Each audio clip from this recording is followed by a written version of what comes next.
Assalamualaikum. Today is my topic about बेरिज़ोल्ड। मेरा आज का टॉपिक है बेरिज़ोल्ड इंजेक्शंस के हवाले से। ये मेरे पास बेरिज़ोल्ड का इंजेक्शन पड़ा हुआ है, आप इसको देख भी सकते हैं।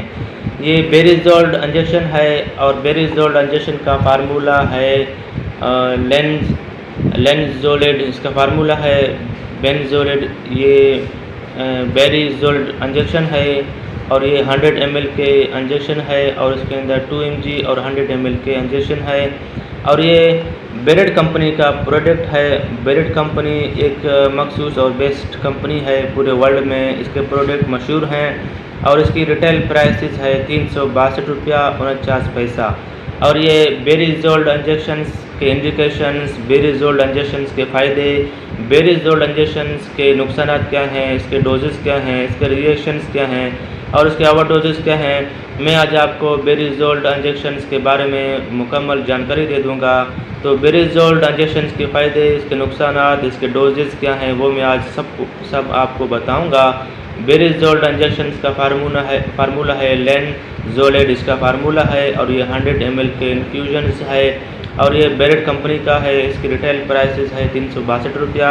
तो बेरिज़ोल्ड इंजेक्शंस के डोजेस के बारे में, इसके रिएक्शंस के बारे में, इसके इंडिकेशंस के बारे में, इसके काउंट्रा इंडिकेशंस के बारे में मालूमात के लिए आप मेरे इस वीडियो को आखिर तक देखें और आज़म मेडिकल यूट्यूब चैनल को आप सब्सक्राइब करें, क्योंकि मैं हर रोज़ नए मेडिसिन के बारे में और हर रोज़ नए डायग्नोसिस के बारे में आपके लिए मैं वीडियोज़ अपलोड करता हूँ।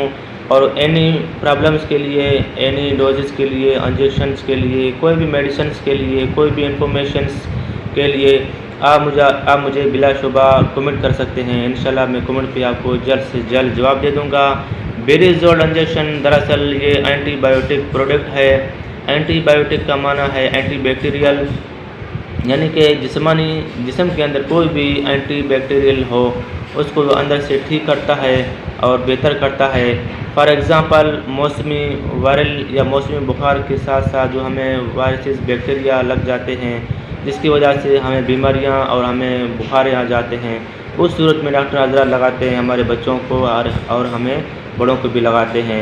इसके बाद कोई भी बैक्टीरिया हो, जैसा कि पानी के साथ, गंदे पानी के साथ बैक्टीरिया आ जाते हैं, जैसा कि गंदे पानी या फिर नालों तालाबों के पानी जो होते हैं कई सालों तक ठहरे रहते हैं, बारिशों के पानी कई सालों तक ठहरे रहते हैं, उनमें बैल बकरियां और कुछ फालतू जानवर आके पानी पी लेते हैं और वही पानी दोबारा हम इंसान पी लेते हैं बगैर उबले हुए, तो उसके अंदर बैक्टीरिया हो जाते हैं। वो बैक्टीरिया हमारे मैदे और आंत में चले जाते हैं और वहाँ पे बीमारियाँ मज़ीद पैदा करते हैं और मज़ीद वहाँ पे फैल जाते हैं।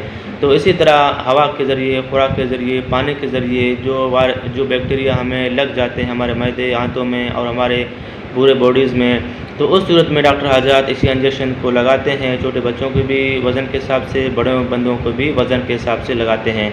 और इसके बाद टाइफाइड फीवर यानी कि जिसको सल्मोनिया पैराटाइफी कहा जाता है, टाइफाइड बुखार भी गंदे पानी और गंदे खुराक, पॉइजन्स वाले खुराक, सड़े हुए फल फ्रूटें या रात का खाना रख के सुबह को बगैर गर्म किए हुए जो हम खा लेते हैं उसके ऊपर बैक्टीरिया आ जाते हैं हवा के ज़रिए। तो इसी तरह टाइफाइड बुखार को भी सल्मोनिया पैराटाइफी कहा जाता है। टाइफाइड बुखार के लिए भी डॉक्टर हज़रात इसी इंजेक्शंस को लगाते हैं।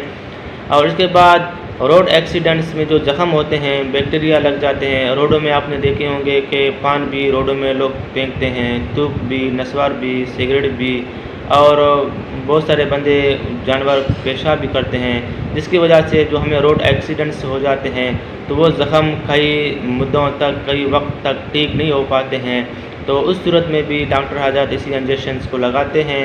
इसके बाद चेस्ट इन्फेक्शंस, जिसको नमूनिया कहा जाता है और चेस्ट इन्फेक्शन कहा जाता है, फेफड़ों में बैक्टीरिया, फेफड़ों में नमूनिया जिस बीमारी को कहा जाता है, मौसमी जो फेफड़ों में बीमारियां आ जाते हैं, तो फेफड़ों की तमाम इन्फेक्शंस के लिए, तमाम बैक्टीरिया के लिए और तमाम सूजन ज़ख़म के लिए डॉक्टर हज़रात इसी इंजेक्शंस को लगाते हैं, छोटे बच्चों को भी और बड़ों को भी। और उसके बाद गंदे पानी पीने से जो हमारे मैदे और आंतों में वर्म हो जाते हैं, सोजिश हो जाते हैं, इन्फ्लामेशन, सूजन हो जाते हैं, इसको गैस्ट्रोइंटेस्टाइनल कहा जाता है। इस बीमारी में भी डॉक्टर हजरात हमें इस इंजेक्शंस को लगाते हैं। और IBS यानी कि इरिटेबल बावल एंड सिंड्रोम्स की बीमारियों के लिए भी डॉक्टर हजरात इसी इंजेक्शंस को यूज़ किया करवाते हैं। IBS का माना है इरिटेबल बावल एंड सिंड्रोम, जैसा कि छोटे बच्चे या फिर बड़े बंदे को जब 10 मोशन उल्टियाँ हो जाते हैं, 10 मोशन करते करते जिस्म का पानी जब कम होता है तो फिर हमारे मैदे और आंतें खुश्क हो जाते हैं पानी की कमी की वजह से, जिसको डिहाइड्रेशंस कहा जाता है।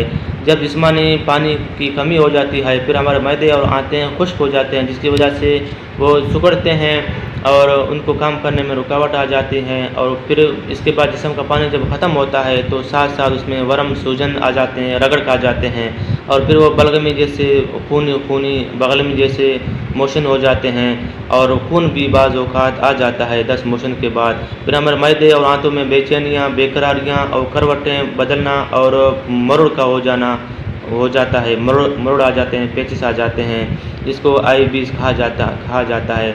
तो उस सूरत में भी डॉक्टर हजरात इसी इंजेक्शंस को छोटे बच्चों को भी लगाते हैं वज़न के हिसाब से, बड़े बंदों को भी वज़न के हिसाब से लगाते हैं। और उसके बाद हमारे कान में इन्फ्लामेशन हो, कान में सूजन हो या कान में गंद किचरे का आना हो या खून का आ जाना हो तो कान के बैक्टीरिया के लिए, कान में सूजन ज़ख़म के लिए भी डॉक्टर हजरात इसी इंजेक्शन को लगाते हैं। आँखों में रेडी आँख जिसको कहा जाता है, आँखों में इन्फेक्शंस, बैक्टीरिया, वायरल या आँखों में सूजन ज़ख़म की वजह से भी डॉक्टर हजरात इसी इंजेक्शंस को लगाते हैं। दांतों में और माउथाइटिस और थायराइड ग्लैंड्स के लिए भी डॉक्टर हजरात इसी इंजेक्शंस को लगाते हैं।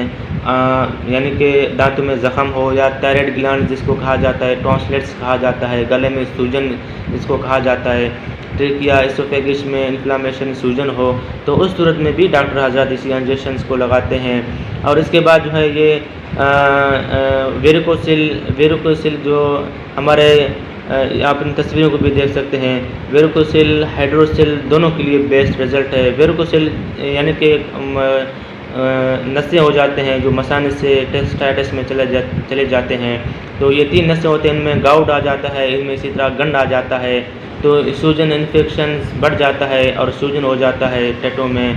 तो उस सूरत में डॉक्टर हजरात इसी इंजेक्शन को लगाते हैं। और हाइड्रोसिल यानी कि मसाने में पानी का जमा होना होता है जिसको फ्लूइड्स कहा जाता है, फ्लूइड्स का बढ़ जाना होता है, उस सूरत में भी डॉक्टर हजरात इसी इंजेक्शन को लगाते हैं। और इसके बाद जो है सेस्ट यानी कि हमारे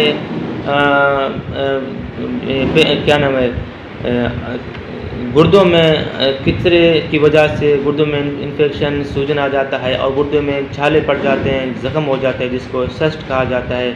और गुब्बारे नमूने जैसे गुब्बारे जैसे अंदर जो है ना इन्फेक्शन हो जाता है, ज़ख़म आ जाते हैं, गुब्बारे नमूने पानी जैसे भरे हुए उबले हुए जो ज़ख़म हो जाते हैं जिसको सेस्ट कहा जाता है और सेस्टाइटिस कहा जाता है। उस सूरत में भी डॉक्टर हजरात इसी इंजेक्शंस को लगाते हैं गुर्दों में इन्फेक्शन के लिए, गुर्दों में बैक्टीरिया के लिए।